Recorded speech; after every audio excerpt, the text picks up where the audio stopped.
નમસ્કાર, money manager એટલે તમારા નાણાંના ચોક્કસ આયોજન માટે અપાતું માર્ગદર્શન અને હું જર્નાલ કંટી આપ સૌનું સ્વાગત કરું છું આજના મની મેનેજરમાં. તો આજના મની મેનેજરમાં આપણે વાત કરીશું કે ફુગાવો શું છે, તેની ગણતરી કેવી રીતે થાય છે અને ફુગાવોને પહોંચી વળતા રોકાણ જે છે એ કઈ રીતે કરવા જોઈએ, સાથે જ દર્શકોના સવાલ પણ લઈશું.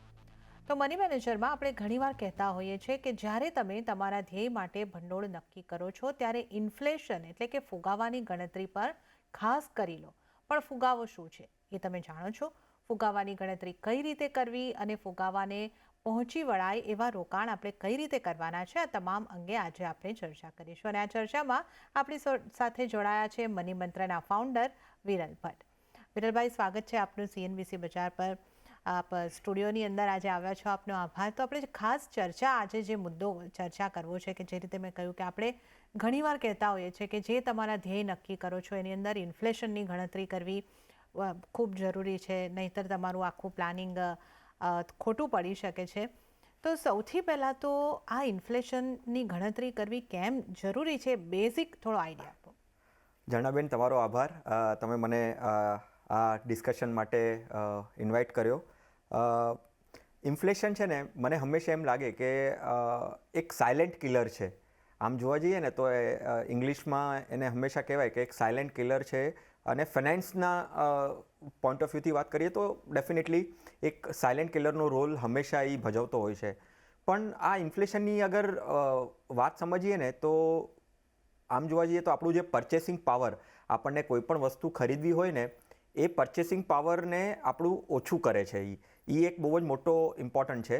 અને મેઇન ઇન્ફ્લેશન એટલે બેસિક અન્ડરસ્ટેન્ડિંગ આપવી હોય, કોઈને પણ સમજવી હોય તો પ્રાઇઝમાં વધારો. કોઈ પણ તમે વસ્તુ ખરીદવા જાઓ, રોજિંદા જીવનમાં તમે વસ્તુઓ લેતા હો તો એમાં જે ભાવ વધારો થાય, પ્રાઇઝનો જે વધારો થાય ને એને આપણે ઇન્ફ્લેશનના પર્સપેક્ટિવમાં આપણે રાખી શકીએ.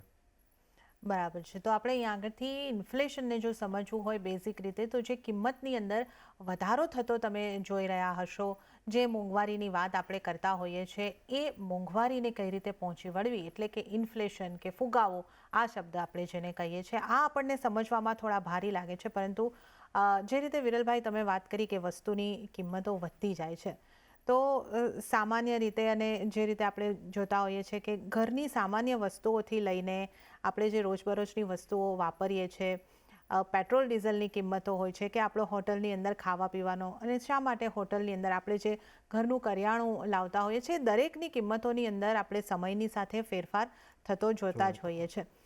તો આ ઇન્ફ્લેશનને તમે કીધું કે પ્રાઇસનો વધારો થવો, એને આપણે ઇન્ફ્લેશન કહી શકીએ છીએ. તો થોડી આને વ્યાખ્યાને તમે અમારા તમામ દર્શકો સારી રીતે સમજી શકે એ રીતે થોડું ડિટેલમાં સમજાવશો? ચોક્કસ બેન. જો આમાં જ્યારે આપણે ઇન્ફ્લેશનની વાત કરતા હોઈએ છીએ ને ત્યારે આપણે એ સમજવાની જરૂર છે કે આપણને જે આપણે ન્યૂઝ ચેનલમાં ઇન્ફ્લેશન સાંભળતા હોઈએ કે ફુગાવાની વાતો આપણે જ્યારે આપણે ન્યૂઝપેપર વાંચી રહ્યા છીએ ત્યારે આપણે જોઈએ છે, તો એ એક પર્સન્ટેજ જે દેખાડે છે, બરાબર છે, એ આમ એકચ્યુઅલ લાઈફમાં છે ને આપણને એક્સપિરિયન્સ નથી થતો. માઇટ બી કદાચ એવું બની શકે કે આપણે કોઈ ન્યૂઝ ખોલીને જોઈએ અને ઇન્ફ્લેશન દેખાયું કે 6-7% છે, રાઈટ. પણ આમ જોવા જઈએ ને તો એક્સપિરિયન્સ આપણે આપણી લાઈફમાં, રોજિંદા જીવનમાં છે ને એ આપણે નથી કરતા. તો કેવી રીતે નથી કરતા? હું તમને એક્ઝામ્પલ આપું કે 1985માં આપણે જે બટર યુઝ કરીએ ને, એ 1985માં આપણે એ બટર લેવા જઈએ તો એ બટરની પ્રાઇસ હતી ત્યારે ₹6.5. બરાબર છે. હવે આજના દિવસે 2023માં જ્યારે આપણે એ જ બટર લેવા જઈએ ને તો એની પ્રાઇસ જે અરાઉન્ડ ₹235. હવે આમ જોવા જઈએ તો જ્યારે મેં 85માં વિચારેલું હું લેવા જતો હતો ત્યારે એની પ્રાઇસ હતી ₹6.5 અને અત્યારે ₹235. એટલે આ જે પ્રાઇસનો જે વધારો જે છે ને એ બહુ મોટો છે. હું પિક્ચરના પોઈન્ટ ઓફ વ્યૂથી કહીશ. હંમેશા મને એમ લાગે કે મારા પપ્પા કે મારા દાદા જ્યારે આ શોલે પિક્ચર આવ્યું હતું ને ત્યારે એ શોલે પિક્ચર એમણે ₹3.5 જોયેલું 1975માં, ₹3.5. અને હવે આજે એની પ્રાઇસ અગર જોઈએ ને તો એક ટિકિટ તમે મૂવીની લેવા જાઓ તો કમસે કમ ₹400-500 મળે છે. તો આ જે રાઇસ છે, એટલે આપણે બટરના કેસમાં જે રાઇસ કીધું એ 200% હતું, 200% રાઇસ હતું. અને જે આપણે મૂવીનું જે વાત કરી એ કમસે કમ 500% રાઇઝ હતું, એટલે 500% એની પ્રાઇસ રાઇઝ થઈ. તો હવે જે આપણે વાત કરી કે ભાઈ ન્યૂઝપેપરમાં અને ટીવી ચેનલ્સમાં આપણે હંમેશા આવે છે કે ઇન્ફ્લેશનનો રેટ 6 થી 7% છે, તો ક્યાંક બંધ બેસતું લાગતું નથી.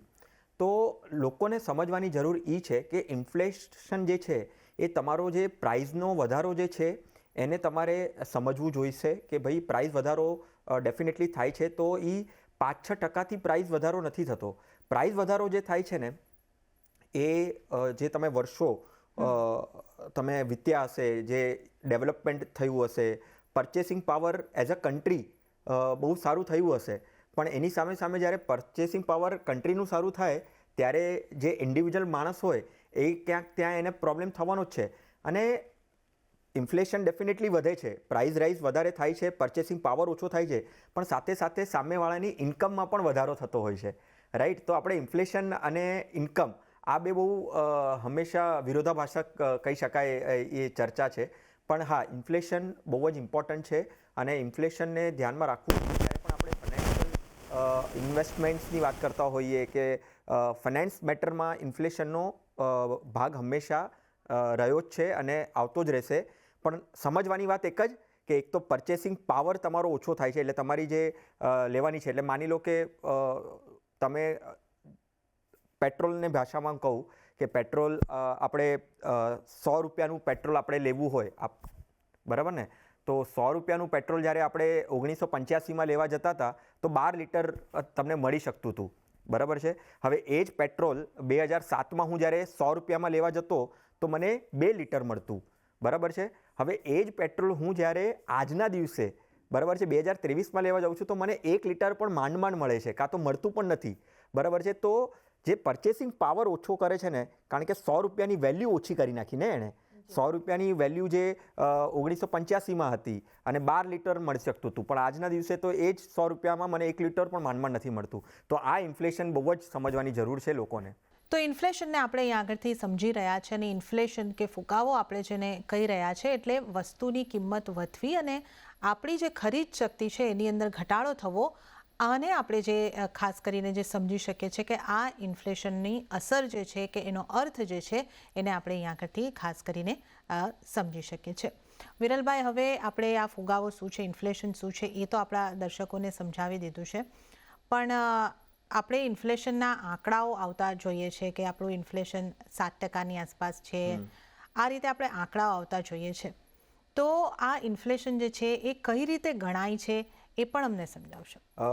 બહુ જ ઇમ્પોર્ટન્ટ છે ઝરણાબેન, કે આપણે જે વાત કરી રહ્યા છે કે ઇન્ફ્લેશન આપણે જે નંબર આવે છે, જે 6%, 7%, 8%ની આસપાસનો જે નંબરો આવે છે, અને આપણે એ તો ચર્ચા કરી કે રિયલ લાઈફ એક્સપિરિયન્સમાં આપણે જે પ્રાઇસ રાઇઝ થાય છે ને એમાં બંનેમાં બહુ તફાવત છે. તો હવે મારી જે હું વસ્તુ જે લેતો હોઉં પ્રાઇસ રાઇઝ, એ પર્સન્ટેજ આપણે જોયા કે 200% ને 500% વધતા હોય. તો ઇન્ફ્લેશનના જે નંબર્સ આવે છે ને એ બે ટાઈપના હોય છે. એક તો CPI કહેવાય, કન્ઝ્યુમર પ્રાઇસ ઇન્ડેક્સના બેસિસ ઉપર એક ઇન્ફ્લેશનનું આવતું હોય, અને એક બીજું આવતું હોય WPI, હોલસેલ પ્રાઇસ ઇન્ડેક્સ. હવે એમાં પણ હમણાં 2013-14થી એમાં પણ ફેરફાર જોવા મળ્યા છે. પહેલાં જે થતું હતું એ WPIના પોઈન્ટ ઓફ વ્યૂથી થતું હતું, અને હવે જે ઇન્ફ્લેશન કન્સિડર કરવામાં આવે છે એ CPIના પ્રમાણે કરવામાં આવે છે. સો બેસિકલી CPIમાં શું આવે કે ભાઈ તમે કોઈ ઇલેક્ટ્રિક અપ્લાયન્સીસ ખરીદતા હો કે પછી રોજબરોજની જે ખાવાની વસ્તુઓ તમે લેતા હો, રાઈટ, પછી તમે માની લો કે ટ્રાન્સપોર્ટેશનમાં તમે પાર્ટિસિપેટ કરતા હો, તમે જે ટ્રાન્સપોર્ટ સપોઝ મેટ્રો રેલ છે કે પછી લોકલ ટ્રેન છે, બરાબર છે, કે પછી કોઈ તમે ટેક્સી કરીને તમે ગયા કે ઓટો કરીને ગયા, તો આ બધા જે છે, તમે કપડાં ખરીદો છો, બરાબર છે, તો એની જે પ્રાઇસ છે, તો આ બધા જે છે ને એ એક રિટેલ માણસ, એક રિટેલ વ્યક્તિ, મારા તમારા જેવા જે લોકો રોજબરોજ જે ખરીદતા હોય ને એના બેસિસ ઉપર નક્કી થયું કેલ્ક્યુલેટ કરવાનું. અને આજની ભાષામાં કહીએ તો એનું એક વેટેડ એવરેજ નીકાળે એ લોકો કે ભાઈ આટલા કન્ઝ્યુમર્સ છે, એટલા લોકો ખરીદી કરે છે, તો એનું એવરેજ કાઢીને એ એક કેલ્ક્યુલેશન થાય. અને હોલસેલમાં શું થતું હતું કે જે હોલસેલર કોઈ પર્સન હોલસેલમાં ખરીદે એને અને પછી જે પ્રાઇસ જે પ્રાઇસનો ડિફરન્સ હોય એ હિસાબથી એનું કેલ્ક્યુલેશન થતું હતું. તો લોજિકલી એક જ વાત સાચી છે આની અંદર કે કેલ્ક્યુલેશન CPI પ્રમાણે કરો ને તો વધારે ખબર પડે અને વધારે એક્યુરેટ થાય. અને બીજી વસ્તુ બીજો પ્રોબ્લેમ શું થતો હતો કે CPI અને WPI બંનેના નંબર્સ તો આવતા જ હતા, પણ જે કોમોડિટીઝ જે લેતા હતા ને, હવે માની લો કે પહેલાં 80sમાં કે 90sમાં કે 2000ની આસપાસ, બરાબર છે, જે તમે કમોડિટી યુઝ કરતા હો ડે ટુ ડે બેસિસમાં, એ જ કંપનીની એ જ કોમોડિટી છે ને આજના દિવસે આજની જનરેશન યુઝ નથી કરતી, બરાબર ને? તો એ પ્રાઇસ પણ પછી ડિફરન્સ આવવાનો જ છે, રાઈટ? કારણ કે માની લો કે હમામ કરીને એક કંપની હતી જે 80s 90sમાં આપણે એનું સાબુ યુઝ કરતા હતા ઘરમાં, બરાબર છે. પછી 2000ની આસપાસ લક્સ કરીને જે કંપની છે એનો સાબુ યુઝ કરવા માંડ્યા. અને હવે આજે જોવા જઈએ તો આફ્ટર 2010ની આસપાસ ડવ કરીને જે સાબુ છે એ લોકો વધારે પ્રમાણમાં યુઝ કરતા ગયા. તો કંપનીઓ પણ બદલાઈ અને કંપનીઓનું પ્રાઇઝિંગ મોડેલ પણ ચેન્જ થયું અને લોકો ક્વોલિટી ઓફ લાઇફસ્ટાઇલ પણ ચેન્જ થઈ. તો આ બધું પણ છે ને હંમેશા ઇન્ફ્લેશનમાં ધ્યાનમાં રાખવું જોઈએ લોકોએ કે ઇન્ફ્લેશન એ પણ એક એવો પોઈન્ટ છે. ડેફિનેટલી ઇન્ફ્લેશન ખરાબ છે, જેવી તમે કીધું કે એક સાયલેન્ટ કિલર છે, એ ખરાબ તો છે જ, પણ એને સમજવાની પણ જરૂર છે કે એ શું કામ ખરાબ છે અને એ શું કામ તમારા ફાઇનાન્સિસને ખરાબ કરી શકે છે. ઓકે, તો આપણે આ ઇન્ફ્લેશન ફુગાવો કઈ રીતે ખરાબ છે અને આપણા ફાઇનાન્સને કઈ રીતે, આપણું આખું નાણાકીય આયોજન છે, અમે વારંવાર તમને મની મેનેજર શો દ્વારા કહેતા હોઈએ છીએ કે આનું ધ્યાન નહીં રાખશો તો નાણાકીય આયોજન અહીંયા આગળથી આપણને જે છે આપણું નિષ્ફળ થતું દેખાઈ શકે છે. એની વાત કરી તમે સ્ક્રીનની ઉપર પણ જે નંબર જોયા કે ઘણી મોટી પ્રાઇસ રાઇઝ, આ જે સાબુ હોય, પેટ્રોલ હોય, એવી જે દરરોજ આપણે વસ્તુઓ વાપરીએ છીએ કે જે ઈંધણ વાપરીએ છીએ એની અંદર આપણે આવતી જોઈ છે અને એને કારણે આ ઇન્ફ્લેશન જે છે ફુગાવો એ વધતો જાય છે અને આપણી ખરીદ ક્ષમતા જે છે અહીંયા આગળથી ઘટી રહી છે. તો અહીંયા આગળથી આપણે ઇન્ફ્લેશન શું છે, કેવી રીતે ગણાય છે, એની તો અહીંયા આગળથી વાત કરી. પણ હવે સૌથી મહત્ત્વનો પ્રશ્ન વિરલભાઈ એ આવે કે આપણે ઇન્ફ્લેશનને તો સમજી લીધું, આપણા નાણાકીય આયોજનને આ નિષ્ફળ કરી શકે એવી ખાસી મોટી ચિંતા આપણે અહીંયા આગળથી કરવાની જરૂર છે. પણ આનું સોલ્યુશન શું? આપણે આને આ ફુગાવાના દરને પહોંચી શકીએ એટલે કે ઇન્ફ્લેશનને બીટ કરી શકીએ એવું આપણે શું કરી શકીએ, કઈ રીતે આપણે આપણા રોકાણ કરવા જોઈએ કે આપણે આ ઇન્ફ્લેશનને બીટ કરી શકીએ? એકદમ સાચી વાત ઝરણાબેન. આ લોકો બહુ જ ઇગ્નોર કરે છે. મેં જેટલું જોયું છે ને કે જ્યારે પણ મની કે ફાઇનાન્સની વાત આવે અને એમાં પણ સ્પેશિયલી ઇન્વેસ્ટમેન્ટ્સની વાત આવે ને ત્યારે ઇન્ફ્લેશનને ધ્યાનમાં જ નથી રાખ્યું. એટલે જે આપણે જે ચર્ચાનું આપણે આજનું લોકો વિચારે ને તો કે આપણે શરૂઆતમાં પહેલાં આપણે ઇન્ફ્લેશન સમજવાની વાત કરી, ઇન્ફ્લેશન સમજાવ્યું, ઇન્ફ્લેશન શું કામ ખરાબ છે એ આપણે સમજાવ્યું, બરાબર છે, અને પછી એનું કેલ્ક્યુલેશન પણ આપણને સમજાવ્યું. હવે તમે જસ્ટ કેટેગરી વાઇઝ પણ જોશો ને કે ફૂડ જે ઇન્ફ્લેશન છે એનો જે દર હોય છે એ 9%ની આસપાસ હોય છે. પછી હાઉસહોલ્ડ યુટિલિટીઝ જે હોય છે, આપણે જે દરરોજ યુટિલિટી આપણી ગેસ છે, લાઇટ છે, એનું રાઇઝ જે છે ને એ 2021થી લઈને 2020ના પોઈન્ટ ઓફ વ્યૂથી હું કમ્પેર કરી રહ્યો છું. 9%નું રાઇઝ તમને જોવા મળશે યુટિલિટી જે આપણે યુઝ કરીએ છીએ એમાં. 155% તમે જોશો તો હાઉસ યુટિલિટીમાં જોવા મળશે, ફૂડમાં 9% જોવા મળશે, એજ્યુકેશનમાં 10થી 12% જોવા મળશે, હેલ્થકેરમાં 8% જોવા મળશે અને ટ્રાન્સપોર્ટેશનમાં 138% જોવા મળશે. હવે મારું આ નંબર્સ કહેવાનું રીઝન એક જ હતું કે જ્યારે તમે ઇન્ફ્લેશનને ધ્યાનમાં રાખો, અગર અત્યારે રાખતા નથી એ તો બહુ મોટો એક પોઈન્ટ છે જ કે ઇગ્નોર કરે છે, પણ માની લો કે તમે ઇન્ફ્લેશનને ધ્યાનમાં રાખો છો, તો શું તમને એ વિચારવું ન જોઈએ કે તમારું જે ઇન્વેસ્ટમેન્ટ્સ છે એ ઇન્ફ્લેશનને બીટ કરે? મેં આ નંબર શું કામ કીધા કે હવે તમે તમારું ફૂડમાં અગર 9%નો રાઇઝ થાય છે, યુટિલિટી બિલ્સમાં 155% રાઇઝ થાય છે અને આજે જ્યારે CPI કે WPIની વાત કરીએ તો CPI અરાઉન્ડ 6-7%ની આસપાસ રિલીઝ થાય છે, બરાબર છે, નંબર્સ. તો 6 થી 7% અગર આપણે એવરેજ માનીને ચાલીએ, આપણે એ તો ચર્ચા કરી જ કે ઇન્ફ્લેશન બધામાં અલગ અલગ પર્સન્ટેજ હોય છે, બરાબર ને? ફૂડમાં અલગ હોય છે, યુટિલિટીમાં અલગ હોય છે, એજ્યુકેશનમાં અલગ હોય છે, બરાબર છે? તો મારું ઇન્વેસ્ટમેન્ટ શું કામ એવું ન હોવું જોઈએ કે જે મારા ઇન્ફ્લેશનને બીટ કરે? હવે મારા ઇન્ફ્લેશનને બીટ કરે એટલે શું? કે હું તમને અહીંયા છે ને એક એક્ઝામ્પલ આપવા માંગુ છું. માની લો કે તમે તમારા છોકરા માટે એજ્યુકેશનના પોઈન્ટ ઓફ વ્યૂથી આપણે હંમેશા મની મેનેજરમાં વાત કરીએ છીએ કે એજ્યુકેશનનો એક ગોલ હોવો જોઈએ. ચિલ્ડ્રન એજ્યુકેશનના પોઈન્ટ ઓફ વ્યૂથી તમારો એક ગોલ હોવો જોઈએ. તો એમાં આજના દિવસે અગર તમે જોઈએ ને તો આપણે એજ્યુકેશનની વાત કરી કે 10%નું એનો રેટ છે, બરાબર છે? અગર 10%નો રેટ છે તો કોઈ પર્સનને અગર એના છોકરા માટે અહીંયાથી 15 વર્ષ પછી એજ્યુકેશનના પોઈન્ટ ઓફ વ્યૂથી માની લો કદાચ એને બીટેક કરવું છે, બરાબર છે? તો બીટેક માટે કેટલા પૈસા જોઈએ? તો 10 લાખ જોઈએ. આજે અગર મારે બીટેક માટે પ્લાન કરવું છે મારા છોકરા માટે, તો 15 વર્ષ પછી 10 લાખ, એટલે અત્યારે એની વેલ્યુ 10 લાખ છે. 15 વર્ષ પછી હું એમ માનીને ચાલું કે ભાઈ મને 10 લાખ જોશે, તો એનું પ્લાનિંગ કેવી રીતે કરવું? તો હવે પહેલાં તો સૌથી પહેલાં એ જોવાનું છે કે મને પીપીએફમાં મેં અગર 15 વર્ષ સુધી રાખ્યું તો મને 7.1, બરાબર છે? તો 7.1% મને અગર રિટર્ન મળ્યું અને મેં 15 વર્ષ પીપીએફમાં નાખ્યું તો મને 27 લાખ મળશે. એટલે મેં મારું ઇન્વેસ્ટમેન્ટ કર્યું, બરાબર છે? ઇન્વેસ્ટમેન્ટ મેં કેટલું કર્યું? મેં ઇન્વેસ્ટમેન્ટ કર્યું અરાઉન્ડ માની લો કે એવરી યર હું કરતો ગયો અને એનું કોર્પસ થઈને 15મા વર્ષે મને રિટર્ન સાથે 27 લાખ મળ્યું. પણ લોકો શું ઇગ્નોર કરે છે કે મારી જે બીટેક કરવાની, જે મારો છોકરો કરવા જશે, છોકરો કે છોકરી કરવા જશે 15 વર્ષ પછી, એની ફીસ એ 45 લેક્સ થઈ જશે. આજના ટાઈમમાં 10 લાખ છે, 10%નું ઇન્ફ્લેશન છે, તો 45 લેક્સ થશે. અને અગર હું પીપીએફમાં ઇન્વેસ્ટમેન્ટ કરીશ તો મને 27 લાખ જ મળશે. તો મારું જે ડેફિસિટ છે 27 લાખ ક્યાં અને 45 લાખ ક્યાં? તો આ જે બેનો ડિફરન્સ છે ને એ લોકોને બહુ જ સમજવાની જરૂર છે. તો હું અગર સપોઝ પીપીએફમાં પ્લાનિંગ ના કરું, કારણ કે મને મારી પાસે તો ડેફિસિટ થઈ જશે, તો મારે એવું ઇન્વેસ્ટમેન્ટ કરવું જોશે કે જે મારા ઇન્ફ્લેશનને બીટ કરે. તો ઇન્ફ્લેશન 10% છે તો મારું ઇન્વેસ્ટમેન્ટ એવું હોવું જોઈએ કે જેમાં 10%થી વધારે રિટર્ન્સ આવે, બરાબર છે? અને એ પ્રમાણે અગર મેં પ્લાનિંગ કર્યું તો હું ડેફિનેટલી 47 લાખ જે 15 વર્ષ પછી એની ફીસ હશે એ હું ડેફિનેટલી અચીવ કરી શકીશ.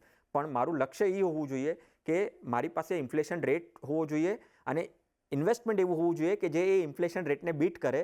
અને મારું જે ગોલ જે છે, જે આપણે બીટેકના કેસમાં કીધું કે ભાઈ 45 લેક્સ અગર ફીસ થઈ જશે 15 વર્ષ પછી, તો મારું ઇન્વેસ્ટમેન્ટ રિટર્ન ઓવરઓલ 47 લેક્સ જેટલું આવવું જોઈએ. ઓકે, તો આ એક સરસ ઉદાહરણ દ્વારા આપણે અહીંયા આગળથી સમજ્યા છે, જાણ્યું છે કે આ ઇન્ફ્લેશન જે છે એને જાણવું કેમ મહત્ત્વનું છે, એની ગણતરી કેમ કરવી મહત્ત્વની છે, અને એ રીતે તમારે તમારા ધ્યેયનું જે પ્લાન છે એ કરવું પડશે. નહીંતર તમે અત્યારે એક ઇન્વેસ્ટમેન્ટ કરો છો, કંઈક અલગ તમે ભંડોળનું જે તમારું જરૂર પડવાની છે એનો આંકડો તમારી પાસે ખોટો આવી જશે અને તે સમયે જ્યારે તમને જરૂરિયાત છે ત્યારે તમે ડેફિસિટમાં હશો અને તમારી મુશ્કેલી તો ત્યાં ઊભી જ હશે. તો આવું ન થાય એટલા માટે તમારે આ ફુગાવાના સમજવો જરૂરી છે અને ફુગાવાને આપણે પહોંચી શકીએ, ઇન્ફ્લેશનને બીટ કરી શકીએ એ રીતના રોકાણ અહીંયા આગળથી કરવાની ખાસ જરૂર બનતી દેખાઈ રહી છે. ત્યારે વિરલભાઈ, આ આખી ચર્ચાનો એક નિષ્કર્ષ તમે કહી શકો અને આ જે ઇન્ફ્લેશનને બીટ કરી શકે એવા રોકાણ કરવા અને આને બીટ કરવું શક્ય છે? જો હા, તો પછી આપણે એને માટે કેવા રોકાણ કરવા જોઈએ? જ્યારે પણ ઇન્ફ્લેશનની વાત કરીએ ને તો પહેલાં તો આ મહેંગાઈ, ફુગાવો, ઇન્ફ્લેશન એને સમજવાની જરૂર છે. એને સમજો. તમે રિયલ લાઈફમાં જે એક્સપિરિયન્સ કરો છો ને એનાથી તમને પ્રાઇસ રાઇઝ એક્સપિરિયન્સ કરો છો, પણ તમે ઇન્ફ્લેશનને નથી સમજી રહ્યા કે જે પર્સન્ટેજ વાઇઝ રાઇઝ થાય છે ને એવું તમારું ઇન્વેસ્ટમેન્ટ પણ હોવું જોઈએ. તો પહેલાં તો તમે જે તમારો ઇન્વેસ્ટમેન્ટનો પોર્ટફોલિયો બનાવો છો એ ઇન્વેસ્ટમેન્ટ પોર્ટફોલિયો તમારા જે રિસ્ક એપેટાઇટ છે, બરાબર છે, એને તો ધ્યાન રાખશો જ, ફાઇનાન્શિયલ ગોલ્સને તો ધ્યાન રાખશો જ, પણ સાથે સાથે ઇન્ફ્લેશનને પણ રાખો. અને એક ઇન્ફ્લેશનને બીટ કરવાવાળું એક જ ઇન્વેસ્ટમેન્ટ ઓપ્શન મને અત્યાર સુધી એવું દેખાય છે કે ઇક્વિટી, જે એસેટ ક્લાસ જે છે ને ઇક્વિટી, તમે સ્ટોક્સ કરો છો કે મ્યુચ્યુઅલ ફંડ કરો છો, જે પણ કરો છો, તમે ઇક્વિટીને રાખો તમારી સાથે. કારણ કે અત્યારે લાસ્ટ 20, 25, 30 વર્ષથી એવું જ જોવા મળ્યું છે કે ઇન્ફ્લેશનને બીટ કરે છે એ ઇક્વિટી ઇન્સ્ટ્રુમેન્ટ છે. અને એમાં પણ તમે સદંતર મ્યુચ્યુઅલ ફંડ રીતે તમે એસઆઈપી કરશો કે વન ટાઈમ ઇન્વેસ્ટમેન્ટ કરશો, પણ તમે અગર ઇક્વિટી સાથે પાર્ટિસિપેટ કરશો ને તમારી જર્નીને, ઇન્વેસ્ટમેન્ટ જર્નીને, તો તમે ઇન્ફ્લેશનને બીટ કરી શકશો. ઓકે, તો ઇન્ફ્લેશનને બીટ કરવું શા માટે જરૂરી છે એની આપણે વાત કરી છે, અને જે રીતે આપણે અહીંયાથી વાત કરી આ ગણતરી કરો અને આને માટેનો જે માર્ગ દેખાઈ રહ્યો છે એ તમારે થોડા રોકાણ ઇક્વિટીની અંદર કરવા પડશે. એ એક અહીંયાથી એક માર્ગ આપણને બધો દેખાઈ રહ્યો છે. ત્યારે જ હાલ આપણી પાસે સમય થઈ રહ્યો છે એક નાનકડો બ્રેક લેવાનો. લઈશું એક નાનકડો બ્રેક અને બ્રેક બાદ આપણે દર્શકોના સવાલ સાથે આ શોમાં આગળ વધીએ.